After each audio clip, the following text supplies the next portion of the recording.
Hi friends, కథ శీర్షిక దూకుడు కప్ప. కథలోకి వెళ్ళిపోదామా? వచ్చేయండి. ఒక చెరువులో పచ్చని కప్ప ఉండేది. అది రోజంతా క్రాక్ క్రాక్ అంటూ పాటలు పాడేది. కానీ కప్పకు ఒక కల ఉండేది. నాకు రెక్కలు ఉంటే నేను కూడా చిలకలా ఆకాశంలో ఎగిరేవాడిని అనుకుంది. ఒకరోజు ఒక రంగుల చిలక వచ్చింది. కప్ప వెంటనే అడిగింది, అమ్మా చిలక, నన్ను కూడా ఎగరటం నేర్పిస్తావా అని. అనబోతడికి మన చిలక నవ్వింది.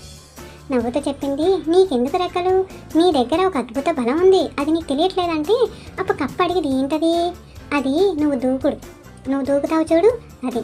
అప్పుడు కప్ప ఒక్కసారిగా అర్థం చేసుకుంది. వెంటనే కప్పేమో బుజ్జి దూకుడు, పెద్ద దూకుడు అంటూ ఎత్తెత్తుగా దూకింది. చెరువులోని అందరూ జంతువులు చప్పట్లు కొట్టారు. ఆ రోజు నుంచి కప్ప తన దూకుడే తన రెక్కలని భావించి సంతోషంగా జీవించింది. నీతేటి మనకి? మన దగ్గర ఉన్న ప్రత్యేకతను గుర్తిస్తే చాలు, మనమే మనకు ఆనందం తీసుకోగలం. అవునంటారా కాదంటారా? ఈ వీడియో మీకు నచ్చిందా?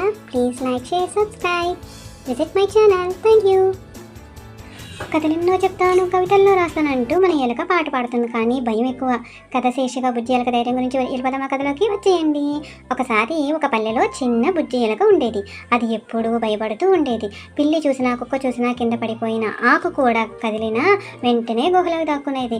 ఒకరోజు ఆ ఎలుక నీటి దగ్గరికి వెళ్ళింది. అకస్మాత్తుగా ఒక చిన్న పిట్ట నీటిలో పడిపోయి తేలిపోతుంది. బుజ్జి ఎలుక మొదట భయపడింది. నేను చిన్నవాడిని, ఎలా సహాయం చేస్తాను అని అనుకుంది. కానీ వెంటనే ధైర్యం తెచ్చుకొని ఒక పొడవాటి గట్టి తాడు లాగి పిట్టకి అందించింది. పిట్ట ఆ గట్టిని పట్టుకొని బయటికి వచ్చింది. ఆనందంగా ఎగిరిపోయి, ధన్యవాదాలు చిన్నోడా, నీలో ఎంత ధైర్యం ఉందో తెలుసా చెప్పింది. ఆ రోజు నుంచి బుజ్జి ఎలుకకు ఒక నిజం అర్థమైంది. చిన్నదంటే బలహీనత కాదు, ధైర్యం ఉంటే ఎవరైనా సహాయం చేయగలరు. నీతి, ఎవరు ఎంత చిన్నవారైనా ధైర్యం ఉంటే పెద్ద పనులు చేయగలరు. ఈ వీడియో నచ్చిందా? లైక్, సబ్స్క్రైబ్ చేయండి.